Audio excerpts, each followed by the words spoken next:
Hello friends, आज की इस वीडियो में हम काइनेमेटिक्स के बारे में बात करेंगे जो कि 11th का फिजिक्स में एक चैप्टर है। तो हम इस वीडियो में किस टॉपिक के बारे में बात करेंगे? काइनेमेटिक्स। काइनेमेटिक्स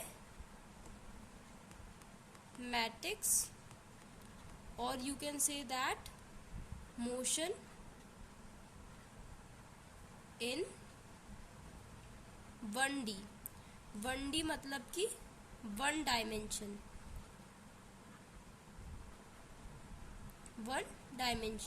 तो सबसे पहले तो हमें पता होना चाहिए कि जो चैप्टर है उसका मतलब क्या हो रहा है, मतलब जो चैप्टर का नेम है उसका क्या मतलब निकल रहा है।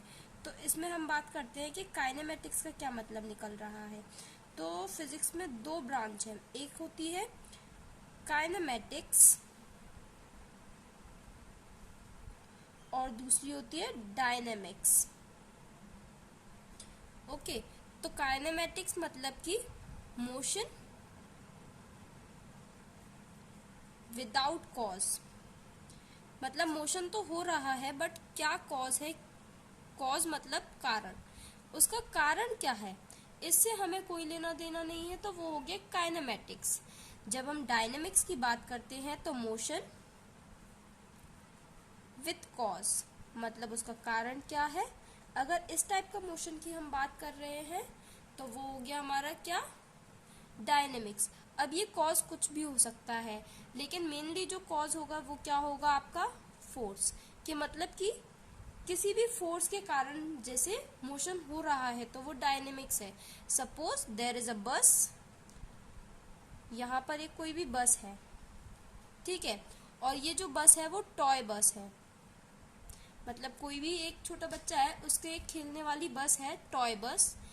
इसके ऊपर जब यहाँ से कोई इंसान फोर्स अप्लाई करेगा, फोर्स कितनी भी हो सकती है, 5 न्यूटन हो सकती है, 10 न्यूटन हो सकती है, ऐसे कुछ भी आपने फोर्स लगाई, मतलब हाथ से आपने इसको पुश किया, पुल किया, यहाँ से आप पुल भी कर सकते हो या फिर पुश कर रहे हो, जो भी कर रहे हो, यहाँ से आपने अगर फोर्स लगाया आगे से या पीछे से कहीं से भी एक जगह से फोर्स लगाया और मोशन होता है, मतलब ये पहले यहाँ थी अब ये यहाँ आ जाती है, वही सेम टॉय यहाँ आ जाता है, मतलब मोशन हुआ, टाइम के साथ इसकी पोजीशन चेंज हुई है, टाइम के साथ इसकी पोजीशन चेंज हुई है, मतलब टी टाइम पर ये बस पहले इनिशियली कहाँ थी, यहाँ पर, लेकिन आफ्टर सम टाइम जो अब न्यू फाइनल पोजीशन हो जाती है वो चेंज हो जाती है।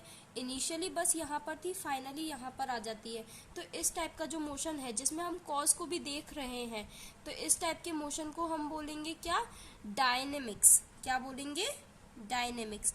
लेकिन जब हम कॉज की बात नहीं कर रहे हैं, हमें कोई लेना देना नहीं है कि उसका कॉज क्या था, बस हमें पता है कि हाँ मोशन हुआ है, तो वो हो गया क्या आपका, काइनेमेटिक्स। तो काइनेमेटिक्स और डायनेमिक्स दो हो गए, तो काइनेमेटिक्स और डायनेमिक्स। तो इस जो वीडियो है इसमें हम क्या पढ़ने वाले हैं, काइनेमेटिक्स। तो इसमें हम डायनेमिक्स से डील नहीं करेंगे, इसमें जो हम डील करेंगे वो हमारा करेंगे हम काइनेमेटिक्स। काइनेमेटिक्स, ये पूरे चैप्टर में हम किसको पढ़ने वाले हैं, काइनेमेटिक्स को। तो काइनेमेटिक्स मतलब मोशन विदाउट कॉज, हमें कोई मतलब नहीं है कि वो कॉज क्या है, बस हमें ये पता है कि वहां पर मोशन हो रहा है। अब 1D को समझ लेते हैं कि मोशन इन 1D। तो सबसे पहले तो हम टर्म मोशन को समझते हैं कि मोशन से आप क्या समझ रहे हो। तो मोशन कुछ भी नहीं है, मोशन का मतलब है change in position. Change in position, position का चेंज होना विथ टाइम, टाइम के साथ पोजीशन का चेंज होना। किसके साथ, टाइम के साथ किस चीज का चेंज होना, पोजीशन का। टाइम के साथ किस चीज का चेंज होना, पोजीशन का चेंज होना। पोजीशन अगर आपकी चेंज हो रही है टाइम के साथ तो हम इसको क्या बोलेंगे, मोशन, मतलब कि मोशन हुआ है। जैसे कि किसी टाइम पर आपकी जो ट्रेन थी वो मुंबई में थी, बट जैसे ही आप इसमें टी टाइम और ऐड कर देते हैं, मतलब अब आपका टाइम चेंज हो रहा है ना, टाइम का डबल हो गया। पहले मतलब मान लीजिए ये टाइम 2 सेकेंड था, 2 सेकेंड पहले, अब ये जो टाइम है वो आप मान लीजिए 3 आवर्स आफ्टर, ठीक है। ऐसे 2 सेकेंड पहले कहाँ थी वो ट्रेन, मुंबई में थी, लेकिन जब 3 घंटे हो जाते हैं तो वही सेम ट्रेन कहाँ पहुंच जाती है, आपकी दिल्ली में पहुंच जाती है। तो जो ट्रेन थी, ट्रेन सपोज कोई ट्रेन ए है, तो ए ट्रेन की जो पोजीशन है पहले कहाँ थी, मुंबई में, सेकंड फिर वो कहाँ आ जाती है, दिल्ली में। तो टाइम टी के और इधर टाइम टी पे, मतलब टाइम चेंज हो रहा है, टाइम के साथ पोजीशन भी चेंज हो रही है, मतलब मुंबई से दिल्ली आ रही है। तो ये जो ट्रेन ए है इसको अपन बोलेंगे कि वो क्या है, मोशन में है। अभी किस चीज में है, मोशन में है। तो आपको समझ में आया मोशन। अब 1D की बात कर लेते हैं। तो 1D मतलब एक ही डायमेंशन में, मतलब कि एक ही प्लेन में, मतलब कि एक स्ट्रेट लाइन ले सकते हैं आप इस तरीके से। इधर अगर आपका मोशन हो रहा है तो ये क्या है, 1 डायमेंशन मोशन है। और इसका अपोजिट मोशन भी ले सकते हैं आप, इसको क्या बोल सकते हैं, सेम एक्सिस पर, सेम एक्सिस पर। अब आपको सेम एक्सिस मतलब देखा होगा आपने ग्राफ, जब भी हम देखते हैं तो हमारा ये क्या हो जाता है, ओरिजिन, इसको हम क्या बोलते हैं, ओरिजिन।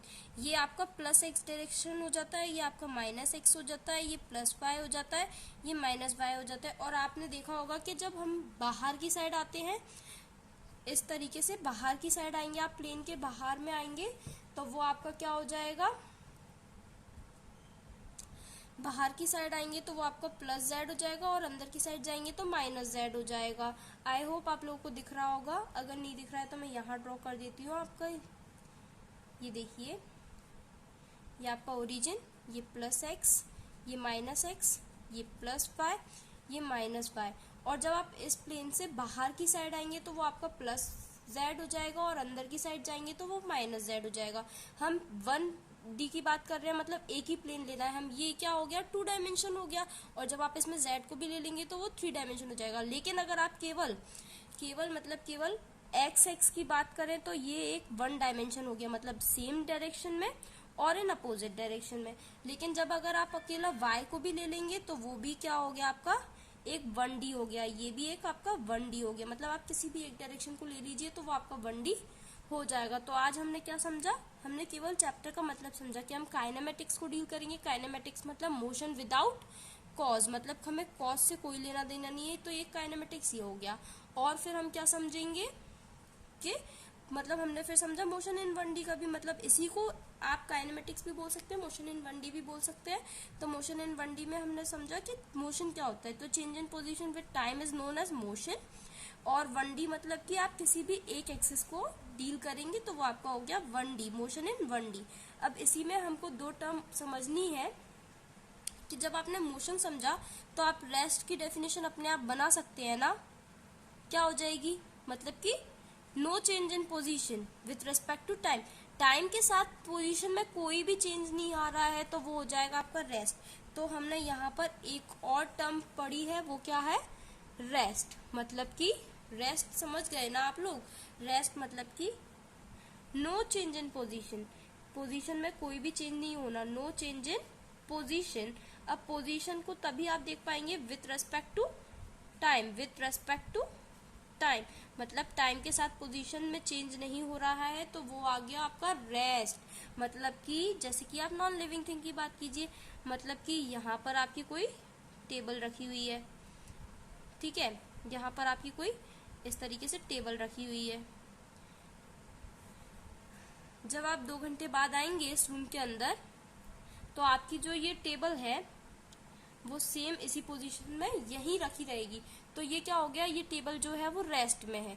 जब हमने ट्रेन का एग्जांपल लिया था तो मैंने आपको बताया था वो क्या था, मोशन का एग्जांपल था, ये रेस्ट है।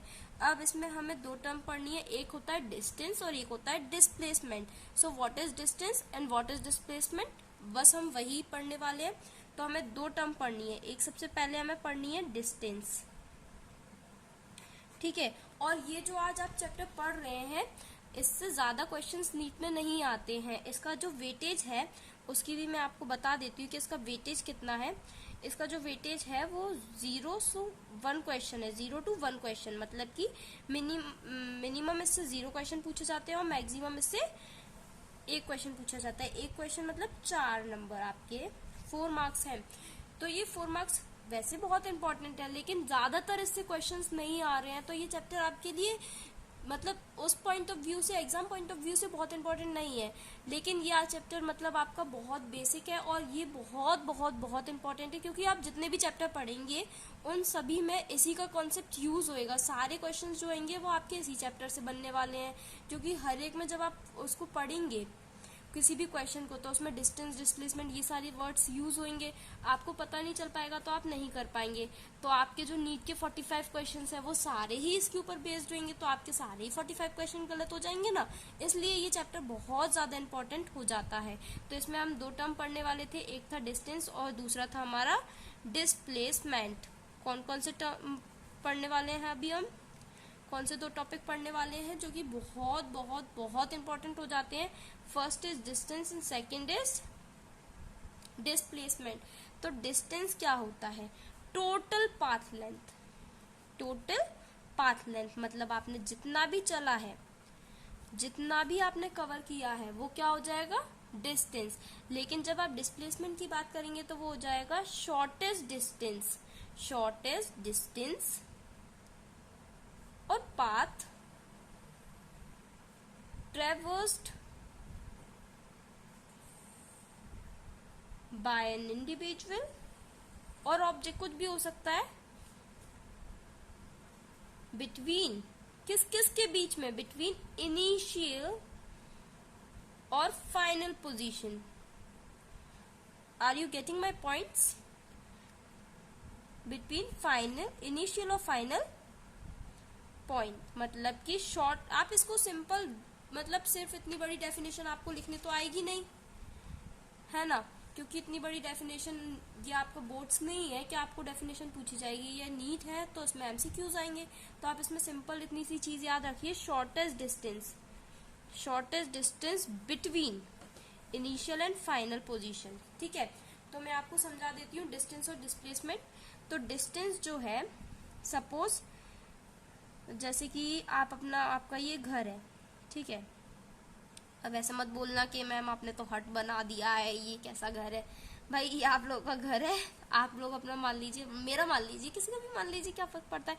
ये कोई हाउस है और यहाँ पर आपका स्कूल है।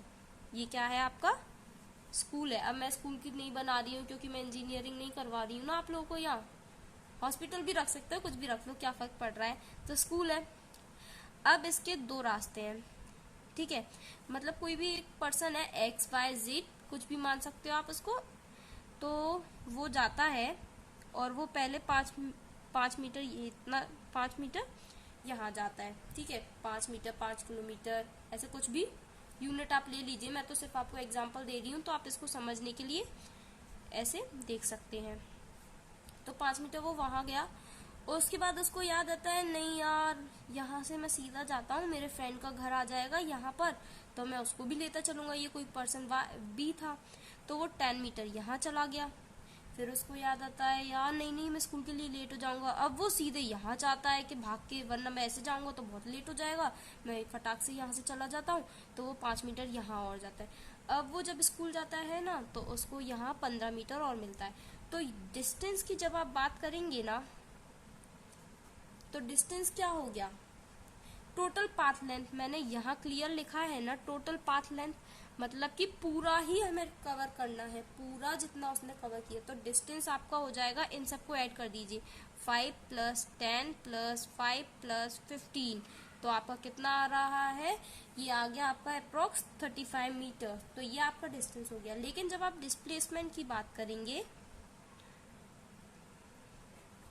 लेकिन जब आप डिस्प्लेसमेंट की बात करेंगे ना, जब आप डिस्प्लेसमेंट की बात करेंगे, तो डिस्प्लेसमेंट आपका बहुत इजी है। मतलब क्या बताया था मैंने? Shortest distance. अब आप बताओ शॉर्टेस्ट डिस्टेंस क्या होता है? अगर ये सीधा सीधा जाता तो ये शॉर्टेस्ट ही हो जाता ना, राइट? तो ये शॉर्टेस्ट हो जाता। लेकिन मैंने बोला बिटवीन इनिशियल और फाइनल पॉइंट, बिटवीन फाइनल और इनिशियल पॉइंट। तो इनिशियली जो आई था वो क्या था? घर। और जो फाइनल पॉइंट है वो स्कूल। तो इसके बीच का जो डिस्टेंस है शॉर्टेस्ट, तो शॉर्टेस्ट के लिए पहले आप लाइन बना लो कि यहाँ से उसको जाना है यहाँ तक, ठीक है। तो 5 मीटर तो ये हो गया, 15 मीटर ये हो गया, और 5 मीटर मान लो ये यहाँ से लेके यहाँ तक का है। तो ये जो डिस्टेंस हो गया यही डिस्प्लेसमेंट है। तो क्या है 5 + 5 + 15 इज इक्वल्स टू कितना हो गया बच्चों 25 मीटर। तो ये डिस्प्लेसमेंट हो गया। अब इसके आगे का जो है डिस्टेंस और डिस्प्लेसमेंट अभी खत्म नहीं हुआ है, वो हम नेक्स्ट वीडियो के अंदर समझेंगे। और टिल देन स्टे ट्यून्ड। आप लोगों के लिए नेक्स्ट वीडियो बहुत ही जल्दी आने वाला है। तब तक आप इस सारे को रिवाइज कर लेना और चैनल को सब्सक्राइब करना ना भूलना। और मैं आपको इसके डिस्टेंस और डिस्प्लेसमेंट के बहुत सारे एग्जांपल्स करवाने वाली हूँ, जिससे आपको ये बिल्कुल क्लियर हो जाएगा। अभी के लिए बस इतना ही करेंगे, क्योंकि फिर आपके दिमाग में भी हौच पौच हो जाएगा। तो आप लोग अच्छे से इसको रिवाइज करके आना। मैं यहीं से कंटिन्यू करूंगी। अब मैं डिस्टेंस और डिस्प्लेसमेंट की डेफिनेशन आपको फिर से नहीं बताऊंगी। इन दोनों के बीच में जो बेसिक डिफरेंसेस है वो बताऊंगी। ठीक है, जैसे कौन सी स्केलर क्वांटिटी है, कौन सी वेक्टर क्वांटिटी है, ये सारी चीजें मैं आपको नेक्स्ट वीडियो में बताऊंगी। Till then bye, and channel को सब्सक्राइब कर देना, लाइक कर देना। Okay, thank you.